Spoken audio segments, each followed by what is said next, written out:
Tips lang mga paps, pag nakakulay blue to or nakakulay green, huwag nyo munang ibibirit ang kotse.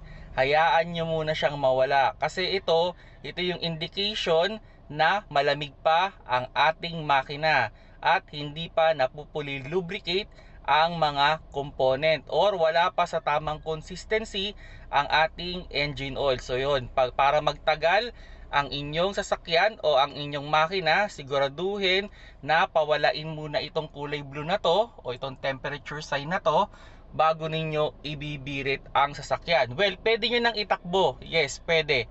Pero huwag nyong ibibirit. Kumbaga hayaan nyo lang siyang umandar. Kumbaga pwede nyo namang iatras ng konti, pwede nyo namang iabante, then tsaka nyo na lang iarangkada pag nawala na itong kulay blue na to. Kasi ito yung temperature sign na nag-i-indicate na malamig pa ang ating makina.